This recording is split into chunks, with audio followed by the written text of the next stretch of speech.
na Sputnik V. Mamaya po, para sa detalyo na nagaganap na pagbabakuna ngayon ng Sputnik V, ay narito po si Mayor Olivares at si Secretary Galvez. Samantala, humarap po kagabi ang inyong Presidente Rodrigo Roa Duterte sa taong bayan para sa kanyang regular Talk of the People address. Isa po sa kanyang binanggit ang issue tungkol sa West Philippine Sea. Kaugnay po nito, kahapon po, sinabi ko na ang binitawang maanghang na salita ni Secretary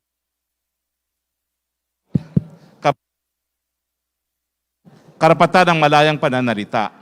Well, tama po yun kasi ang sinabi po ni Secretary Locsin ay kanyang personal na pananaw. Linilinaw ko po, upon express orders of the President, hindi po ito ang pulisiya ng Pilipinas. Kinilaro po ito mismo ng ating Presidente. Anumang pagkakaiba natin po sa bansang China sa usapin ng West Philippine Sea, hindi ito magde-define ng ating bilateral relations at hindi rin ito magiging hadlang sa ating pakikipagkaibigan sa China at malalim na kooperasyon sa pandemic response, vaccine cooperation at post-pandemic.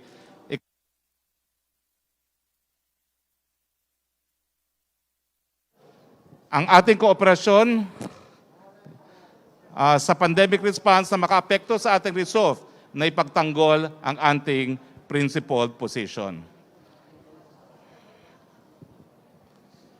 Patuloy na ina-assert ng Administrasyong Duterte ang sovereignty at sovereign rights ng Pilipinas sa West Philippine Sea sa pamamagitan ng bilateral diplomacy sa bansang China at multilateral engagement sa ASEAN, strategic partners, UN at international community.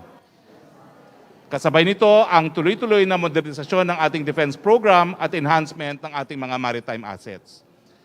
Para isipin na ang paggamit ng mapayapa at diplomatikong pamamaraan para i-assert ang ating mga karapatan at ma-resolve ang mga hindi pagkakaunawaan o disputes bilang appeasement ay isang kabiguan na maintindihan ang basic thrust ng ating independenteng pulisiyang panlabas na naaayon sa ating saligang batas. Masasabi rin ito ay profound distortion of the historical lessons mula sa Second World War at iba pang conflicts. Ang diplomasya ay hindi appeasement. In a sense, ang diplomasya ay isang form ng warfare na walang dugong dumadanak. Hindi rin maituturing na isang form of subjugation ang mapayapang paraan para maresolba ang mga hindi pagkakaunawaan. Ito ay dignified approach para ipagtanggol ang ating pambansang interes at i-uphold ang international law. Habang ginagamit natin ang productive diplomacy at effective deterrence sa pagtanggol ng ating sovereignty at sovereign rights at i-secure ang ating maritime security, hindi natin papayagan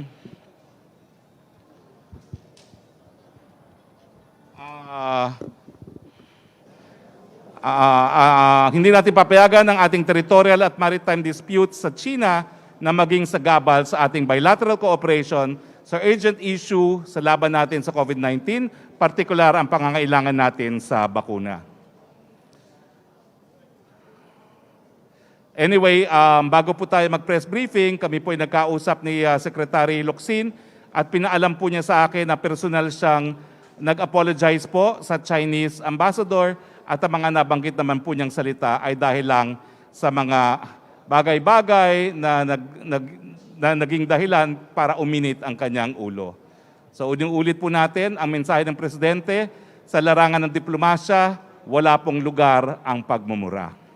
At ang sabi po ng mensahe ng Presidente sa lahat ng miyembro ng kanyang gabinete, ang Presidente lang ang pwedeng magmura, wala pong pwedeng gumaya sa kanya.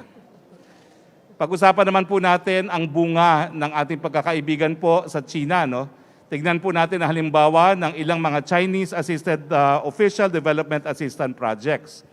As of April 15, itong ilang mga infrastruktura po mula sa datos ng DPWH.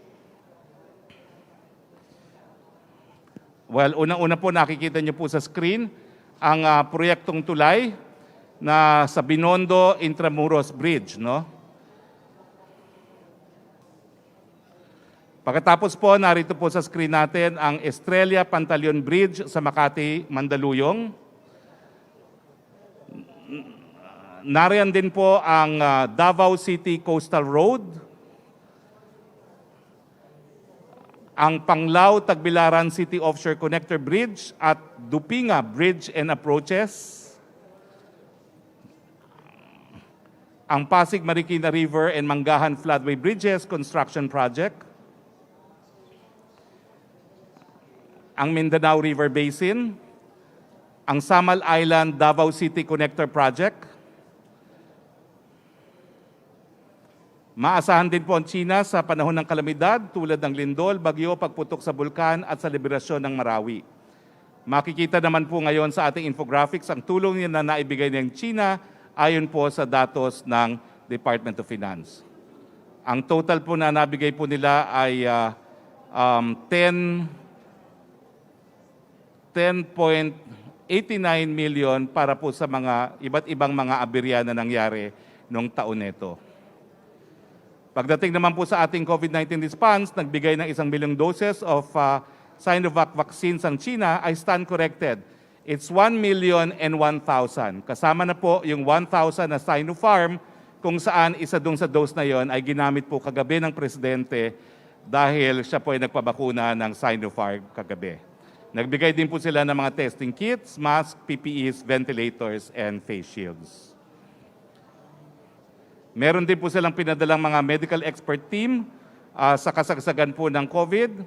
Nasa $77.38 million agreement on economic and technical cooperation po ang pinirmahan din ng Pilipinas sa China noong January 2021 ang po pwedeng gamitin sa ating COVID-19 response. Samantala, sa Talk to the People kagabi, nagpaalala ang Pangulo tungkol sa pagtitipon-tipon o tulad ng kanyang sinabi, convergence ng tao na magiging sanhi ng pagkalat ng virus. Kaugnay nito, sinabi ni DILG Secretary Eduardo Año na mahigpit nilang ipatutupad ang pagbabawal sa mass gathering sa mga local government units. Inireport din po ni Secretary Año na halos 75% or 74.35 na po ang mga benepisaryo sa NCR Plus ay nakatanggap ng 1,000 medical assistance, financial assistance po mula sa pamahalaan. Ito ay 17,037,122 mula sa total na 22,915,422 beneficiaries. 2 million naman po ang target nating mabakunahan ngayong buwan ng Mayo mula sa 1 million monthly average mula nang nag-umpisa ang ating vaccination program. Sa Talk to the People, tiniyak ni Secretary Galvez na mangyayari ito dahil nasa 4 na milyong doses ng bakuna ang inaasahan nating darating sa bansa ngayong buwan ng Mayo. Mamaya ay pag-usapan po natin kasama si Secretary Galvez at ilang pang mga bagay. Speaking of vaccination, nagpabakuna nga po ang Presidente kagabi. Ang tinuro kay Presidente ay first dose ng Sinopharm na kasama sa Compassionate Use Permit na inisyu ng FDA sa PSG Hospital at ito nga po ay kabahagi sa 1,000 additional donation na binigay ng China sa ating bansa. Dito po nagtatapos ang ating briefing at bago po tayo tumuloy kay Secretary Carlito Galvez at kay Mayor Edwin Olivares, ay hahayaan ko muna pong magbigay ng maikling welcoming remarks si Mariana Zobel de Ayala. Ma'am, thank you very much for hosting not only the press briefing but more importantly for hosting the vaccination dahil this is one of the rare instances po na ginagamit natin ng malls para maging mega vaccination facility. The floor is yours, Ma'am Mariana. Thank you, Sec. Thank you to all, especially to our Sec Galvez and Mayor Olivares and Kong Olivares of Parañaque. We are really so honored to be able to partner with the government and the LGU on this very important initiative. As you know, Ayala has been attempted to be at the forefront of partnership with the government against COVID-19. And this is an important milestone for us today to be able to partner with you all using Ayala Malls as a location for one of the first vaccination sites for Sputnik V. So thank you very much for giving us this opportunity. Truly, we feel privileged to be able to partner with you all against COVID-19. Thank you very much. Bago po ibigay ang floor kay Secretary Galvez, kinikilala ko lang po mga kasama natin ngayon. Dindo Fernandez po, Vice President ng Ayala Land, Christopher Maglanok, Ayala Malls, si Vice Mayor Rico Goles, At tapos kasama po natin dito si Olivia Limpe Au. Siya po ang local representative ng Sputnik at ang kanyang mga kasama. At ang mga kasama po natin si Dr. Ted Hermosa at si Doktora Corrales, no? Ang pinakamaganda pong doktora sa balat ng lupa. Anyway, Sir Galvez, ilan po yung inaasahan nating delivery ng Sputnik 5 itong buwan ng Mayo? At ilan po yung total na aasahan po natin na galing po sa Sputnik 5? At ano pa po yung mga ibang mga balita pa sa pagdating ng mga iba't iba pang mga bakuna pa sa ating bayan? Maraming salamat po and the floor is yours. Unang-una po sa lahat, nagpapasalamat po ako sa ating butihing Mayor, Mayor Edwin Olivares, sa pagtanggap po sa ating pilot test ng ating Sputnik B. At kami po nagpapasalamat din po sa Ayala Land, Ayala Mall sa Manila Bay, sa pamumuno po ngayon ni Miss Mariana Sobel de Ayala. Maraming salamat at naging maganda po ang reception ng Sputnik B. We never expected na ganitong kalaki ang inaasahan nating numero na tatanggap ng Sputnik B. At kami po'y natutuwa sa initial na 15,000 na i-roll out natin nagsimula ngayon sa 5 city, ay madadagdagan pa po yan. Ang ating kontrata po ay good for 20 million na doses. Initially, nagkaroon tayo ng 10 million na payment, yung 15%, and we are expecting na in 4 months, yung 10 million po na doses po na yun ay maibibigay po sa atin. And we are expecting na sana, ma'am, nandito po si Ma'am Olivia Olimpiao, dahil kasi siya po talaga ang, thank you very much, ma'am, for your patience. And siya po ang aming kinukulit para magkaroon po ng tinatawag na kaganapan na mayroon tayong more or less mga 2 million each month na magiging kasama po natin na i-deliver ng ating mga vaccine sa susunod na buwan. Ang ating pong Hari, ay magkaroon po talaga tayo ng 10 to 15 million a month para magawa po natin talaga na matagpos po natin yung 50 million to 70 million na herd immunity target. At ito po ay natutuwa po kami dahil kasi po malaki po ang maitutulong ng Sputnik B na magkaroon tayo na madagdagan tayo ng 20 million sa 148 million na target natin na magbibili ngayong taon. Yun lang po, Sec Roque, and maraming salamat po. Maraming salamat, Sec Galvez. Puntahan naman po natin si Mayor Edwin Olivares ng Parañaque. Sir, unang-una, napansin namin na napakadaming nagdagsaan dito, no? At napaka-orderly naman po, may social distancing, no?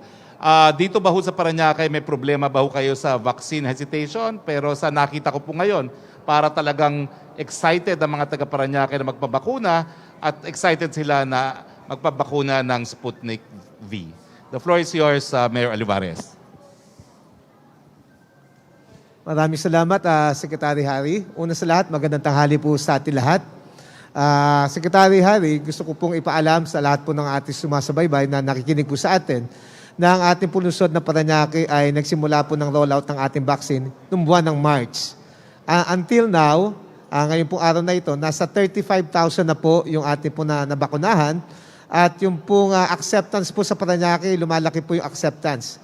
Nung po kami nag-introduce nito nung buwan ng January, may mga hesitation po siya. Pero nung nag-launch po tayo ng ating Sinovac at saka yung AstraZeneca po nung March, gumanda po yung kumpiyansa ng mga tao rito at nakita po nila yung ating mga health professional po natin ang una po nagkaroon po ng vaccine. As of today po, halos 100% na po sa Parañaque, yung pong ating mga health worker, yung pong ating pong mga sa A2, yung ating senior citizen, nasa almost 15,000 na pong ating na vaccine. Yung pong ating pong A3, nasa 10,000 na po yung ating mga person with comorbidities. Kaya tuloy-tuloy po yung ating vaccination po rito. At ang maganda po rito, ito pong ating vaccination site, gusto ko pong ipaalam po sa ating pamahalaan, na hindi po ito yung first day ng Ayala na kanila pong pinagamit itong ating pong vaccination center na ito. Isang buwan na po namin ginagamit po ito. At gusto ko po nga kunin ang pagkakataon na ito na magpasalamat po kay Ma'am Mariana sa buong Ayala Group of Company sa walang sawa ng suporta niyo pong ibinibigay. At uulitin ko po, Secretary, gumanda na po ang kumpiyansa sa vaccination sa lungsod ng Parañaque. Magandang balita po yan, Mayor, no? At siyempre, kasama rin po natin, walang iba kundi ang aking classmate sa 17th Congress, walang iba po kundi si Congressman Eric Olivares. No? Pero shy si Eric, ayaw na niya magsalita. Si Kuya na lang daw, si Mayor. So, tumuli na po tayo sa ating open forum. Kasama po natin ang PIO ng Parañaque para maging moderator dahil tayo po ay wala sa Malacanang. As usual, we will be alternating between Yusek Roque and Mr. Mar Jimenez, PIA of Parañaque, for the open forum. Pero with the kind indulgence of PIO Jimenez, Yusek Roque, can you please ask the first set of questions from the Malacanang Press Corps, please? Yes, thank you, Secretary. Good afternoon po sa inyong lahat at sa ating mga bisita. From unang tanong from Alexis Romero ng Philippine Star, the President daw po assured the public once things begin to be clear, he would lift the quarantine immediately without delay. What did he mean by things becoming clear? What condition will require it? Well, maraming beses na po nabanggit na Presidente na ang solusyon sa pandemya ay itong bakuna. No? So pinapadami lang po natin yung hanay ng mga nabakunahan na at tinitignan din natin yung tinatawag na attack rate habang nag-i-improve pa po tayo ng ating healthcare capacity. So ang ibig sabihin po ng Presidente, pag marami-rami na ang nabakunahan at pag napadami na natin yung ating mga ICU beds lalong-lalo na at napakita natin na napababa na natin yung pagkalat ng virus, pwede na po talaga tayo magbukas muli ng ating ekonomiya. Yes, Secretary, yung susunod po niyang tanong mula po kay Secretary Galvez, mula kay MJ Mondehar ng SMNI News. Ano daw po ang criteria sa pamimigay ng Sputnik V vaccine among LGUs? Mayor Marcy Teodoro is asking bakit hindi raw sila nasama nasa Marikina ang storage facility ng Sputnik V and they provided technical assistance para sa nasabing bakuna. Yung ano po natin, yung nakikita po natin yung capacity po ng LGU at the same time yung training po na binigay po ng ating National Vaccine Operation Center. Huwag ka pong mag-alala si Mayor Marcy, sa susunod po na delivery, mas marami po makukuha niya. Sa ngayon po kasi, very limited lang po yung ating pilot test natin na 15,000. But do not worry, ang naman natin, kino-compensate naman natin yung number ng mga vaccine natin sa lahat ng mga dinadala natin na vaccine. Katulad ng ng Sinovac at saka yung Gamaleya, sabay naman po dumating yan. So we compensated kung hindi po sila wala po silang Gamaleya, mas mataas po yung makukuha nila doon sa Sinovac. So don't worry, Mayor, we will make sure that in the next delivery ng Gamaleya, dadagsa po sa inyo. Okay, pero magzo-zoom ata Trisha Terada, Okay, CNN thank you, Philippines. Secretary Trisha Terada. Hi, good afternoon, Spokes Harry, and to all our guests. So just a first question on the President's statement last night sa West Philippine Sea that he never made a promise to retake the West Philippine Sea from China, but there are at least 3 occasions where he did state specific actions should China insist on staying in our territory. What do we make of these statements now, sir? Hindi ko po masyado naintindihan yung tanong, no? Putol-putol po yung dating ng tanong. Pakiulit lang po. Pero ulitin ko pa po. Sir, yung sa statement ng po ni Pangulo last night that he said he never made a promise to retake the West Philippine Sea from China.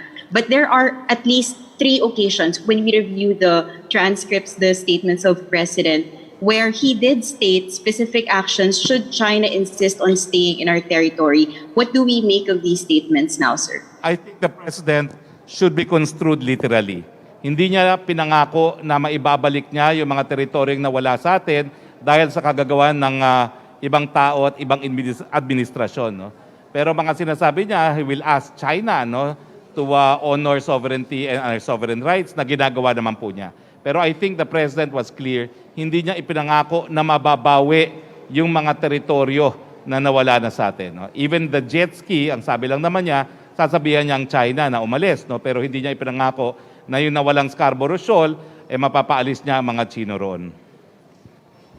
Sir, but sometime in 2016, February 21 to be exact, the President said he will tell China to stop its expansions in the Philippine territory if nothing happens in his second year of presidency. What happened to this, sir? Is the president sort of taking a softer stance compared to yung medyo hardline stance ni sir nung kampanya? On the contrary, Trish, nagtagumpay po ang presidente kasi sa kanyang administrasyon, wala pong bagong reclamation ginawa ang China, wala pong bagong mga refurbishment na ginawa sa mga artificial islands ng China. Ito po yung isa sa mga major na kasunduan na nakamit ng presidente at hindi po yan mabubura ng ating mga kritiko. Sir, still in line with this, but on Monday, si Senator Manny Pacquiao said that he is not satisfied with President Duterte's stand on the West Philippine Sea issue. He also cited yung popular nga po na jet ski statement noong 2016, which he said gave encouragement to Filipinos that time. Pero just last week daw po, si Pangulo sinabi that the Philippines is citing as utang na loob with China because of the COVID-19 vaccines that we procured. And we all know that si Senator Pacquiao and si President Duterte belong to PDP laban. What does Malacanang think of this? Some are actually wondering if this could be a sign of falling out habang papalapit na po yung elections, considering that they belong to the same political party. I don't think there is a falling out. Hanggang ngayon po, nananatiling napakalaking fan ni Senator Pacquiao ang ating presidente sa larangan ng palakasan, lalo na sa larangan ng boxing. Hanggang doon na lang po tayo. Sir, just a bit on yung sa pagpapabakuna po ni Pangulo.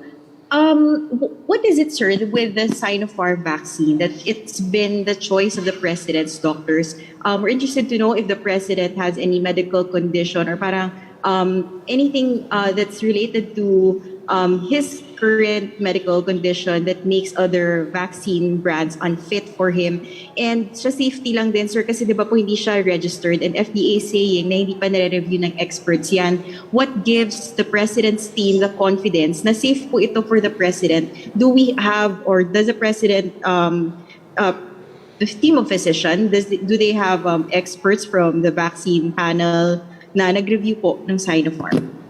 Unfortunately po, I was not privy dun sa mga conversation ng presidente sa kanyang mga doktor, no. But I understand na ang choice ni presidente was guided also by his doctors, and I can only surmise na it's the platform, no, platform na inactivated vaccine because this has been in use for the past 140 years at least. Sir, just last question on the vaccination. No? Yung pagpapabakuna ni Pangulo, is that a sign that ito na po yung magpipave ng way for the negotiations or for us to procure vaccines from Sinopharm? And with that move, sir, what message does that signal to those who want to get vaccinated na hindi pa registered yung bakuna officially? Well, alam niyo po, it's covered by compassionate use. So as far as the president is concerned, he did not violate any laws because precisely it was administered by the PSG hospital, although physically administered by the health secretary himself. No? So covered po yan ng compassionate use permit. So wala pong nalabag ang ating presidente. At yung supply naman po ay nanggaling nga doon sa additional 1,000 donation ng Chinese government to the Philippine government. So, I think the message that the President sent yesterday is magpabakuna na ang lahat habang may makukuhang bakuna. Thank you, Spokesary. Salamat po. Thank you muna. I will turn over now the floor to our moderator, Mar Jimenez, PIO of Parañaque. Thank you, Mr. Secretary. We would like to call Mela Las Moras of PTB4, please. Hi, good afternoon, Secretary Roque, and to our guests. Sir, unahin lang po natin yung Sputnik V vaccination dito sa Parañaque City. Ano po yung expectation natin ngayon dito sa ating programa dito at paano ito makatutulong sa ibayo pang pagpaparami ng mga nabakunahan pa sa Pilipinas? Well, sa akin po, no, una-una, ang pinakamabuting balita, meron na naman po tayong additional brand ng vaccine na nagagamit. At ito nga po ay kabahagi ng trial order kasi ito po yung kauna-unang pagkakataon na we had to deal with the vaccine na merong negative 18 na handling requirement. So kanina po nagtanong si Mayor Marcy, trial lang po ito, hindi pa po ito official rollout dahil dapat nga makita natin kung paano dadalhin sa vaccination center yung negative 18 na requirement galing po sa warehouse ng Marikina. No? At pangalawa po, sa mainit na reception ng mga taga Parañaque, tingin ko naman po, tama rin yung naunang survey ng SWS na kinakailangan lamang na magsimula magpabakuna at karamihan ng ating mga mamamayan ay magpapabakuna. Perhaps si Secretary Galvez would like to add.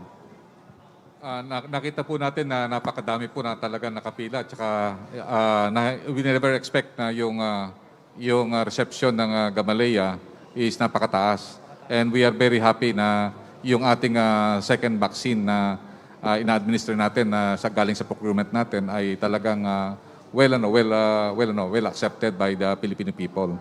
Eh, yun na nga, ang sinasabi namin na talagang yung lahat ng ating portfolio na kinuha sa vaccine, talagang inano po natin na magkaroon po ng safe at effective ang kanyang requirements. And we're very happy that Gamaleya will add for the steady supply na gagawin natin this coming months, especially this coming May, June, and July. Maraming salamat. I stand corrected, Mela. It's the third vaccine brand pala that we have utilized. It's a third. Opo. And second question lang, Secretary Roque. Kasama kasi kayo mismo rin kagabi ni Pangulong Duterte. Pwede niyo po bang pakikwento? Kumusta po si Pangulong Duterte? At paano tinanggap ng kanyang katawan itong Sinopharm vaccine? Kailan po yung second dose? Wala naman pong problema, no? Kasi ang nangyari kahapon, nagkaroon kami ng pribadong pagpupulong kasama si Secretary Lorenzana, mahigit kumulang 1 oras yun. Pagkatapos nyo, nagpabakuna siya. At matapos ng pagbabakuna niya, tsaka po siya pumunta doon sa meeting with some members of the IATF na tumagal ng almost 2 hours din. So in terms of adverse reaction, wala po akong nakitang adverse reaction kasi matapos niya magpabakuna, pumunta siya kaagad doon sa pagpupulong namin. Opo. Kailan kaya, sir, yung second dose? Second dose po. I think it's the same as Sinovac 1 month after. Opo. And sir, panghuling tanong na lang po from Sweden, Velado Ramirez, my colleague. Ano po yung update sa procurement ng Sinopharm vaccines at hindi po ba magkakaroon ng vaccine hesitancy ang ating mga kababayan sa ating existing vaccines given that the President opted for another brand na wala pa pong EUA? Ay, unang-una po, it's covered by compassionate use. Paulit-ulit ko po yan because that's the legal basis na ginamit ng Presidente yan. I don't think it has any effect on vaccine confidence kasi nakikita naman ng taong bayan na basta the best bakuna is the one that's available. No? At wala naman po kasing bakuna na aprubahan ng ating Food and Drug Administration kung ito po ay hindi napatunayan ng expert panel group na ito po ay epektibo at ligtas. And Secretary Galvez will add. Nung po yung vaccine expert panel, nung nagkaroon po ng tinatawag nating presentation sa amin, talaga pong halos co-equal po yung Sinovac at saka yung Sinopharm in terms of yung tinatawag nating safety. Kasi nakita natin na inactivated siya. At the same time, yung Sinopharm, ito yung ginagamit ng mga leaders sa China. At saka ito yung tinatawag natin, kaya nakita natin mahal yan. At yan din po ang ginamit po ng mga leaders dito sa area ng Middle East. So with that, nakita ng recommendation ng kanyang doktor na talaga yung Sinopharm ang mas sa kanya. Ang nakikita natin dito, yung lahat ng mga vaccine, ang safety and efficacy halos pareho yan. Nakikita natin, sinasabi na Dr. Edsel, na yung pinaka-effective na niyan is yung it prevents yung tinatawag nating from severe and hospitalization and death. So yun ang pinaka-importante. At nakita naman natin, considering na same inactivated virus platform siya, wala naman sigurong makikita na pagkakaalang-alang sa confidence considering Sinopharm is also being widely used by other countries. Actually, yung Sinovac is number 5 yan sa world usage. At ang Sinopharm po ay halos sumusunod po sa Sinovac. Okay, thank you so much po. Maraming salamat, Mela. Balik tayo kay Yusek Roque. Yes, thank you, Secretary. Tanong mula kay Jason Gutierrez ng New York Times. May we know why the President used a vaccine not okay yet by the FDA? The same one earlier used by the PSG, which was a ban for using smuggled vaccine. And how would this affect the public's confidence on Sinovac? Hindi po illegal ang paggamit ng Presidente dahil may compassionate use na ini-issue para sa PSG Hospital. at hindi po smuggled ang ginamit ni Presidente dahil ito po ay donated ng Chinese government. Opo, yung tanong po ni Crisaline Catarong ng SMNN News about the Senator Pacquiao ay nasagot niyo na, Secretary. Thank you po. Punta tayo uli kay PIO Jimenez. Hello, thank you, Mr. Secretary. Can I call on Ian Cruz of GMA 7? Hi, Secretary. Sir, Yes, good morning. pinapatanong lang Good po, afternoon. meron daw po bang ibang mga cabinet secretary na gagamit naman ng Sputnik? Wala po, si Presidente lang po nabakunahan kagabi. I mean, Sputnik, yung Sputnik V po na Sa vaccine. Sputnik, ang alam ko po, wala rin na dito sa Parañaque, wala po, no? Wala pa pong sekretary na nabakunahan dito sa Parañaque. Wala pa sa ibang lugar din. Okay. Si Sec Galvez. Kasi yung sa Sputnik, ang pa rin natin, ang ginagamit pa rin natin yung A1 at saka A2 at saka A3 na priority list. In fact, dito nga sa natin, meron tayo dito na A1 at saka A3 and then A2 dun sa baba. So yung parang target ng natin dito sa pilot run natin is yung healthcare workers, seniors at saka yung people with comorbidities. Okay. Natanong ko po, sir, kasi merong pinadalang larawan sa akin. Si Secretary Panelo nagpapabakuna. Ano po yung ginamit sa kanya? Wala po kaming alam dyan, no? Anyway, Secretary Panelo is a senior citizen. So kasama po siya sa A2 dahil ang binabakunahan po natin ngayon, A1, A2, and A3. Kasama yung may mga comorbidities. So he's not there as a secretary. He's there perhaps as a senior citizen. Okay. Lastly, Secretary Galvez, doable po ba this month, kaya po natin ng 2 million vaccinees na ma-administer? Yun ang tinitingnan po natin dahil kasi kung titingnan po natin na ang ating rollout, kailangan po talaga umangat ang ating rollout na more or less 4 million a month. Yun po ang pinakamaganda. And then ang isa po na tinitingnan po natin na bakit nagkaroon tayo ng parang slippage in terms of yung ating target sa ating rollout is because of the lack of the supply. So ngayon inaangat na natin na meron tayong 4 million ngayong May. Most likely yun ang target namin na iangat namin na 2 million. And then later, this coming June, target namin ay magkaroon kami ng more or less, meron kaming 1 million per week or more or less 4 million a month.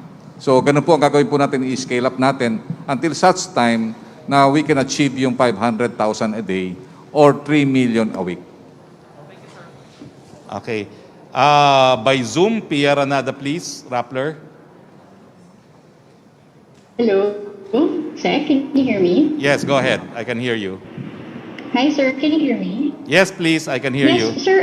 Earlier you said about Foreign Secretary Locsin's remarks. Sir, is it right to say that the president was displeased with Foreign Secretary Locsin's remarks on China?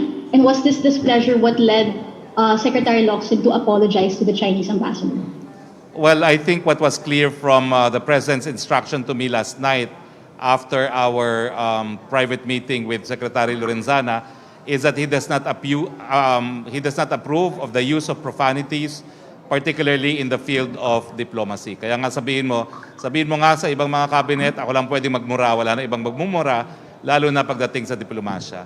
At what I did today was to state for the record our existing Philippine-Chinese policy that we have agreed to disagree on the West Philippine Sea, but we will move forward on areas that we can, in fact, move forward on. Earlier, sir, you said that there is no room for cursing in diplomacy, yet, quote unquote, only the president can curse. How can you reconcile this? Well, because the president naman is the principal, no? And all the cabinet members are alter ego. So I guess the guidance being given by the president now is you have no authority to use profanities, no? Particularly in the sensitive field of diplomacy. Then, sir, just going to the Sinopharm vaccination of the president. Sir, the 1,000 donated Sinopharm vaccines, is this apart from the 10K PSG vaccines, or did the two deliveries come together? We just want to know any relationship between those two batches. I suppose the 1,000 forms part of the 10,000 compassionate use permit issued by the FDA, no? But the 1,000 is a further donation from the government of China. So, sir, the 10,000 of the PSG, that's purchased by the PSG, by the national government? Alam niyo po ngayon, hindi pa dumarating po yung 10,000 ng PSG. So, kung hindi po nag-donate ang Chinese government, hindi rin po makakapagbakuna ang PSG. Hindi ko po alam kung bakit hindi dumarating yung 10,000 na pwede naman pong bayaran ng PSG, pero I can only surmise na mas kinakailangan talaga magkaroon talaga ng agent ang Sinopharm here for the purpose of applying for the EUA. And then, sir, you also said before that you said in March that the president decided to just wait for the FDA to issue an EUA for Sinopharm before getting vaccinated. This is around the time you were saying that palace lawyers were studying the possibility of a CSP being used as legal basis for the president's vaccination. So what changed? How come suddenly he decided, I won't wait for the EUA, I'll just get vaccinated today? What changed is the fact that the EUA has been grossly delayed. And that's why the president, when the Chinese government donated, opted to have his vaccination. And sir, just a quick follow-up lang. Sir, can you just clarify, was the president's displeasure about Secretary Locsin what led to the secretary to apologize, or they're two separate events? Two separate events na po yan. I was told by Secretary Locsin that he has personally apologized to the Chinese ambassador in my telephone conversation with him this morning. All right. Thank you, Secretary. Thank you very much, Pia. Back tayo kay Yusek Roque, please. Yes, thank you, Secretary. Tanong po mula kay Joanna Balyaran ng GG Press. Why was the President inoculated only now if he's covered by the special permit approved for the PSG in February? That's almost 3 months. Wala po kasing supply na dumating at ngayon lang po dumating yung 1,000 na additional donation ng Chinese government. From MJ Blanca Flor of Daily Tribune, DICT Secretary Gringo Onasan asked the United Nations Development Program to return the funds earmarked for the free Wi-Fi program. Secretary Onasan said the department is capable to finish the project on its own. Is it wise to terminate the agreement between the DICT and the UNDP on the grounds that the performance of its foreign contractor was unsatisfactory? Well, again, no, as one of the primary authors of the free Wi-Fi law, bago pa po ako pumunta ng Malacanang, kinakalampag na namin ng DICT dahil ang expectation namin, mabilis po mapapatupad itong batas neto. Pero ikalimang taon na po, 10,000 pa lang po out of 120,000 ang naitatayo. At dun sa 10,000 na naitayo, this year alone, 500% more na Wi-Fi sites ang naitayo ng DICT mismo kung ikukumpira dun sa mga naitayo ng foreign contractor.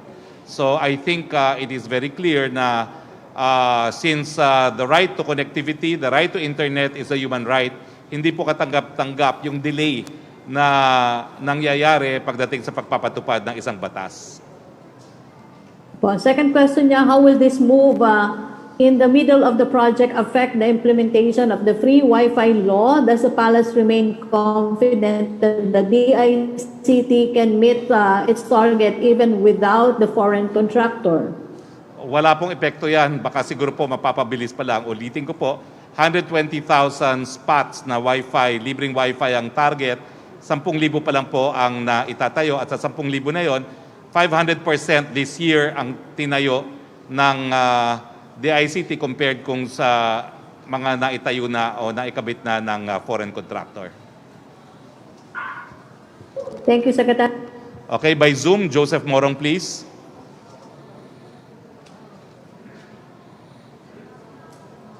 Hi, sir. Good afternoon po. Sir, can you hear me now? Yes, I can hear you. Sir, I'll do away with yung question na pinakisuyo ni Ate Roque kasi hindi na daw humabol sa cut-off. This is a question from Leila, no? Kanina, sir, si Mayor Magalong was in laging handa and he mentioned something about the contact tracing. Now, Leila's question is, contact tracing, Sar Magalong said that DOH rejected the Stay Safe app because it still has to study it thoroughly. Stay Safe has also not submitted all of the necessary documentation, so the government can't say categorically that it is highly reliable. Question, what happens now to the government's contact tracing efforts, which Magalong says is still the weakest link? how can we expect an improvement in the COVID response if case? That's Leila's question, charge to Leila. Lahat po ng kontrobersiya tungkol dito sa app neto ay natapos na. Lahat po ng kinakailangan i-donate ay na-donate na po sa Philippine government. At ito po ay ginagamit na po at pinapatupad na po ng ating DILG. At ang technical assistance po is being provided by DICT. So yung usapin po na marami pang deliverables, tapos na po lahat yan. And we have decided to go full speed ahead with safety.ph, no? So ano na po yan? Stay safe. All systems, staysafe.ph. All systems go na po tayo. Okay, sir, I'll go now to my question, but can I go first to Secretary Galvez? Go ahead, please. Secretary Galvez, good afternoon, sir. Sir, last night po kay Presidente, no, you reported that our strategy now is to target not 110 million Filipinos, but something like 83 million in the COVID hardest hit areas in the country para magkaroon at least in those areas a herd immunity, no? Kasi 70% lang naman ng population yung kailangan in those areas. Now my question, sir, is when do we intend to finish Ang ano natin ngayon, talagang these target areas? ang target natin ay talagang kunin yung 70 million na herd immunity. Pero nakikita na natin ngayon with the constrictions of the global market, lalo na kung yun ang nangyayari sa India, na nahandon yung 30 million natin na mga vaccine na kinuha. So there is a possibility talaga na magkaroon ng delay. So in case na magkaroon tayo ng delay and we were not able to substitute yung mga vaccine na makukuha natin sa mga lugar na nakita natin na nakakaroon ng constriction, ang ginagawa natin, we will have a realistic target of having a range of 50 to 70 million. So in order to really get the same effect, kunin natin yung mga strategic areas wherein doon nagkaroon ng tinatawag nating affectation. At the same time, it has the highest economic and social impact. So yun ang ginagawa nating strategy kasi kung nakikita natin na realistically we will have a shortfall of supply, we need to strategize that we will get the same effect. So kailan po yung target natin na makuha lahat ng percentage to sa highly affected areas? Ang ang target namin, nagkaroon kami ng simulation. Ang tawag namin doon yung kay Pepot's model. Yung si Mr. Pepot is siya yung pinaka-logistic officer ng Jollibee. He is one of our supply chain expert.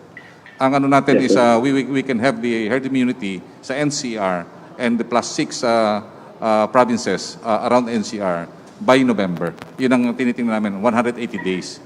But ang target natin sa iba is we will scale up to 213 days with more or less with the same tinatawag natin productivity of having more or less yung target natin is sa NCR 120,000 a day. But in our national target, 500,000 jobs a day. Sir, thank you. Sir, I don't know if it's covered by CDA, but can you give us a ballpark figure of how much the Sinopharm vaccine would cost if we buy it? Sa ngayon, wala pa namang tayo sa Sinopharm considering that wala pa tong EUA, so we cannot access the vaccine until such time that it will have an EUA.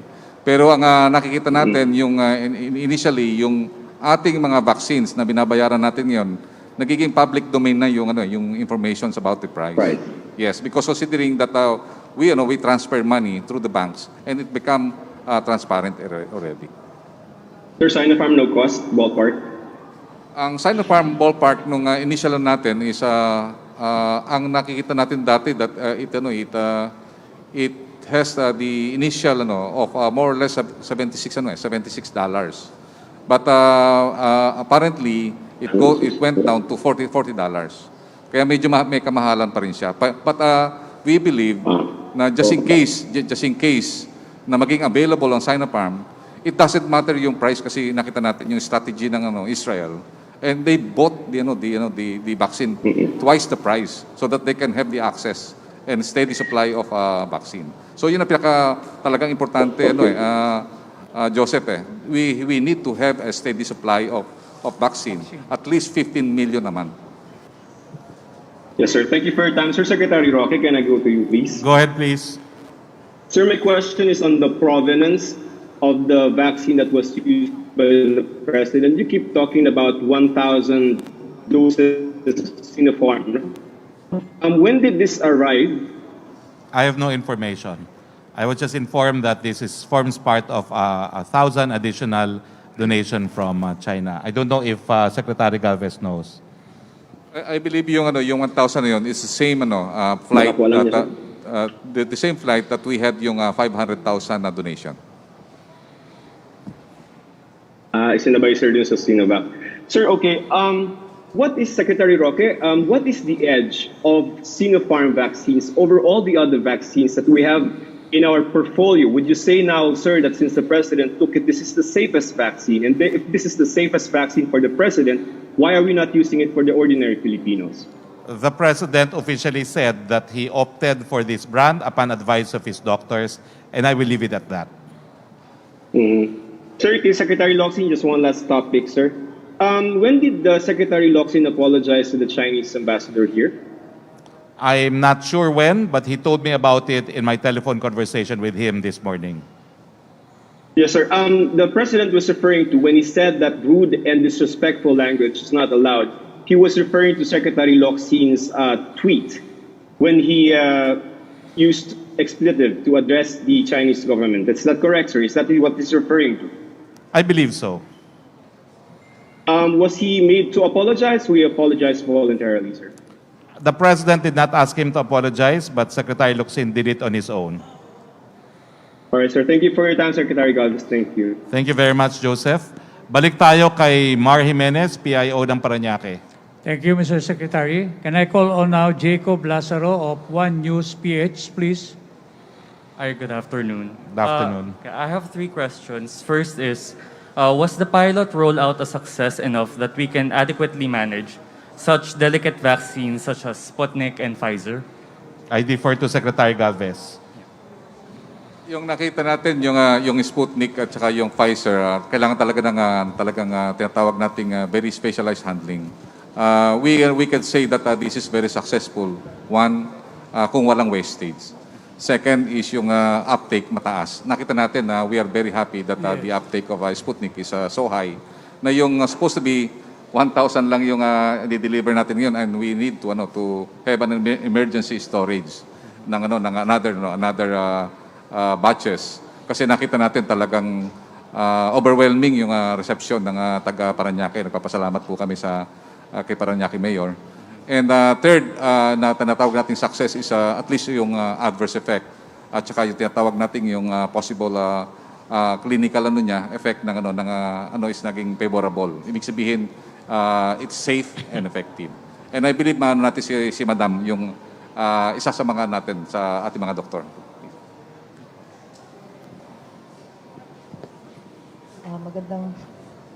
Magandang umaga po. Tama po ang ating mahal na Secretary Galvez, and we are even surprised na napakadami ng dumating ngayon ng ating mga interested group of vaccinees who would like to avail of the vaccines. So this is the longest line so far ever since we started our vaccination in the city of Parañaque. And we were not expecting this much kasi nag-prepare lang kami ng mga na-text namin. But apparently, madami pong dumating as walk-in. Yes. Opo. Pero quick Si question Mayor lang po. Olivares, ano pong assessment nyo so far dito sa rollout ng Sputnik V dito sa inyong syudad? Secretary, maganda yung kumpiyansa dito sa Sputnik 5. Makikita po natin na aside doon sa ating pong mga pilapunta rito, kasi yung ating pong mga beneficiary, based po ito sa online registered. Doon po sa date registered. Pero nag-accept po tayo ng walk-in as quick substitution list. Kasi hindi po dapat masayang po yung ating vaccine. Kasi yung pag-handle po nito, may specific minute lang para ma-implement po natin. At makikita po natin ang city po natin to our CHO, meron tayong mga bioref po rito para makontrol po natin yung temperature ng ating vaccine. Okay, thank you. Quick question lang po then. Facility-wise po, are we prepared to handle the storage and transportation ng Pfizer or Sputnik? In terms of Parañaque, yes. na kami po ay nagkaroon po ng memorandum agreement doon po sa Swilig Pharmaceutical Company na isa pong professional na nag-handle ng logistic. Sila po yung in charge na kumukuha from the airport or from other storage. Tapos from their storage, dito po sa Parañaque sa Swilig, to our vaccination center. Tapos yung pong ating pong mga bio-rep available po sa aming mga vaccination center. Kay Secretary Galvez. Secretary Galvez will add. Bali yun, no, yung tinatawag natin Pfizer, Moderna, at saka yung Sputnik. Ito yung mga tinatawag nating specialized vaccine na meron talagang sub-zero na tinatawag nating storage. Ang ginawa natin para at least talagang wala tayong wastage, we contracted already yung tinatawag nating third party. So kasama sa contract sa World Bank, yung kontrata ng, for example, Moderna, nakalagay doon yung Swilig ang mag-handle. So with that, alam naman natin na yung talagang mga high-end na pharma third party provider, pagka once na nalaman ng Pfizer at saka ng Moderna and also with the Swilig na kaya nating i-handle, they will bring more. So yun ang nakikita natin, kaya nga nakita natin selected lang sa mga LGUs ang binibigyan natin. For example, ang natin talaga dito sa Pfizer, kailangan talaga na dito lang sa mga centers, na mga cold storage facility tayo. So, huwag kayong mabahala na kaya-kaya natin yung Pfizer at saka yung Moderna and also yung Sputnik in terms of handling. Kasi yung ating mga doktor at saka yung ating mga tinatawag nating mga local health officer ay alam na po yan sa kanilang pag-handle. Kasi nagkaroon na po sila ng training ever since na meron tayong supposed to be na Pfizer na darating lang last February 15. Sir, a question lang on that. Kasi di ba yung 5 cities na napili ngayon based sa capability nila for the ultra-cold storage. But magbibigay po ba tayo pag dumating na yung mga more doses ng Sputnik, magbibigay po ba tayo sa mga outlying provinces? And how do we make sure that they have the enough facilities for the storage and transportation? Actually, meron tayong evaluation na ginagawa ang National Vaccination Operation Center natin under Yusek Kabotahe. At saka nandito rin si RD, si Dr. Paz, na talagang ini-inspect nila yung lahat ng in-evaluate nila, yung mga storage facility. And yung nakikita namin, yung mga LGUs na talagang very responsive at they have invested so much and they even bought yung mga ultra-cold chain facility, ay yun po ang binibigyan po namin. And then we also pilot test. For example, ito pinilot test namin yung Parañaque and we are satisfied. Bibigyan sa namin ng malaking volume. At the same time, yung ibang mga other 12 cities ng Metro Manila, bibigyan din natin in trickles. Pagka nakita natin na kayang-kaya lang i-handle, pwede natin silang uling buhusan ng mga tinatawag natin ng mga doses, including yung Cebu, yung Davao, and even yung sa Region 4A and Region 3. Pero ang ginagawa natin in order to prevent yung risk of spoilage, doon lang sa mga selected areas that we have yung tinatawag natin na mga areas na nahandun yung tinatawag nating third-party provider po natin. Okay po. Sir, I guess last na lang, quick lang. Ano po yung breakdown ng mga, at saka brands, ng vaccines na makukuha natin this month? Yung quantity po. Last question na yun. Yes. Dito yung buong 2021 or hindi, this month lang po. Sa this month, makukuha po natin 2 million po ng Sinovac. And we are negotiating kay Mama Olivia na sana magkaroon tayo ng at least 1 or 2 million this month sa Sputnik. And most likely, may maganda tayong balita na most likely baka may darating po na either yung Moderna or Pfizer coming from COVAX. So mayroon naman po tayo in order sa Moderna, it's supposed to be this May yung darating yung 194,000, but because of the constriction of some supply dito sa US ay na-delay po na naging June. So sa ngayon po, ang inaasahan po natin is yung sa Sputnik na more or less 1 to 2 million. Then sa Sinovac na 2 million. And then most likely kung matuloy po yung Pfizer na meron po maibibigay po ng 193,000, yun po ang inintay po natin. That's all. Thank you. Go ahead. Sino na tayo? Kay Yusek Roque, please. Yes, thank you, Secretary. Secretary, unahin ko na po yung tanong naman ni Heidi Sampang ng DZAS. Ano daw po ang reaksyon ng palasyo na kinansela na ni Carrie Lam ng ang no vaccine, no visa policy for OFW, pero swab test is mandatory. Karilam has asked Labor Secretary to review scheme and hold discussion with consulates from countries that provide most domestic workers. Well, we appreciate po the gesture of Madam Lam. And of course, we welcome also the mandatory testing. No? In fact, we are also ramping up our own testing here in the Philippines because talaga naman pong pag hindi mo tinest, hindi mo alam kung nasaan ang ating kalaban. Opo.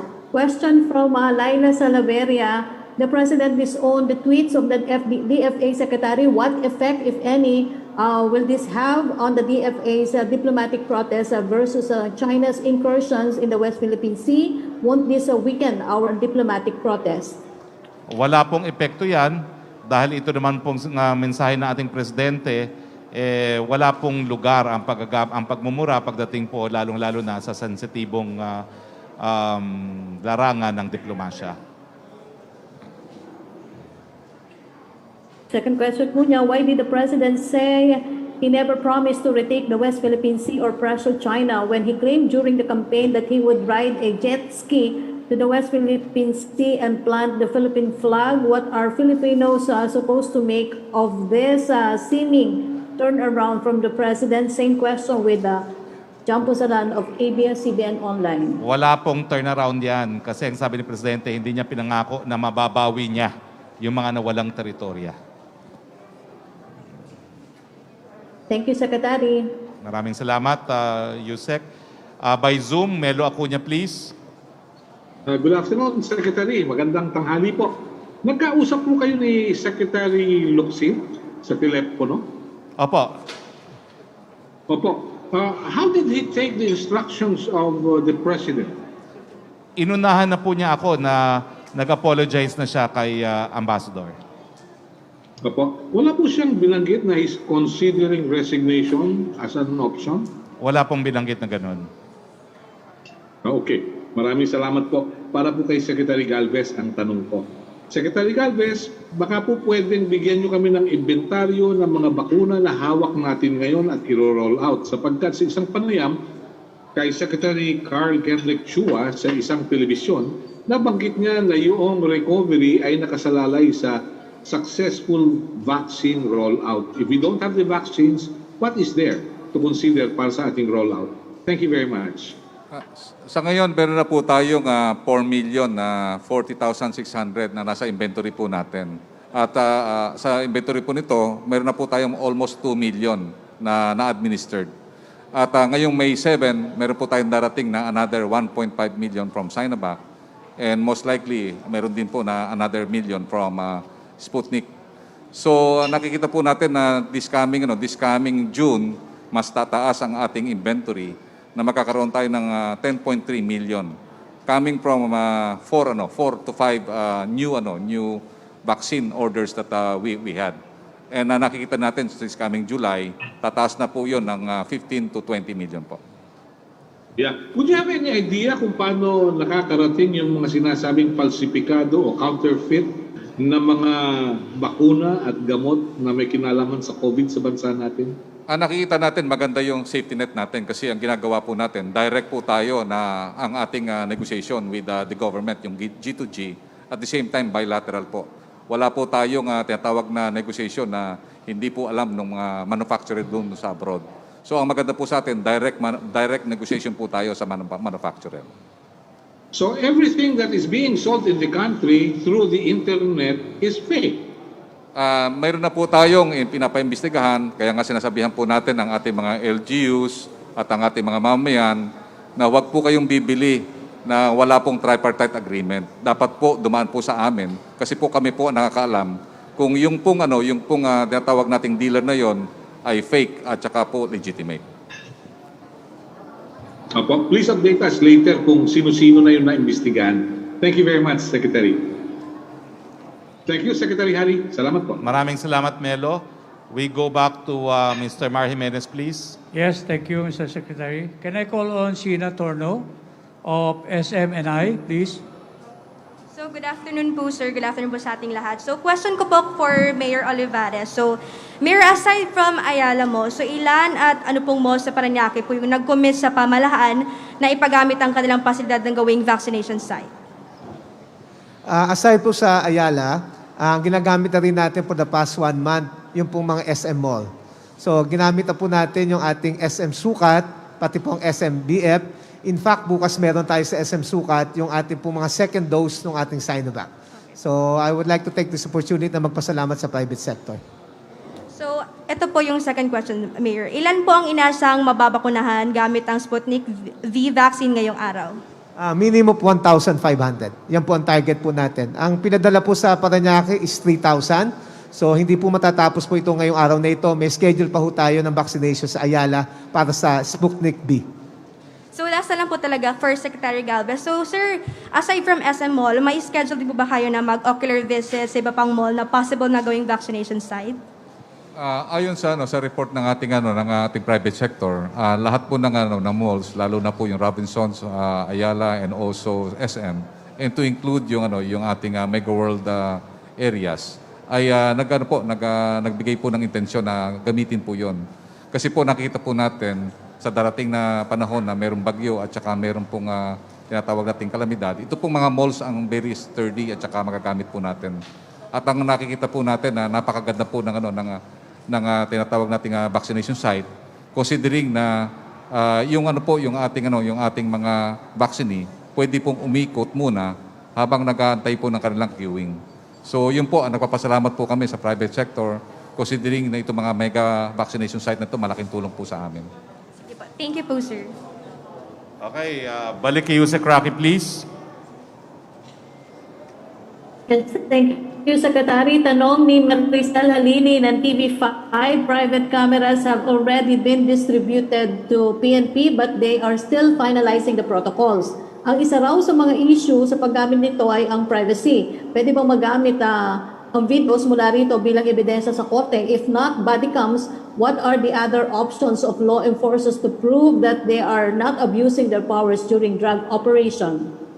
Well, alam niyo po ang mga cameras, kasama po yan sa tinatawag natin na physical evidence. And physical evidence, of course, when being appreciated by the court, is a lot more believable than testimonial kasi hindi po yan po pwedeng matakot, hindi po yan po pwedeng magsinungaling. No? Wala naman pong issue sa pagtanggap ng body cam as evidence dahil ginagamit na po ito sa napakadaming bansa sa daigdig. No? So, this is physical evidence at ang i-require lang po siguro is ma-qualify nga kung ano yung camera at kung sino nagsuot ng camera na yon at sino nag-turn on ng camera na yon.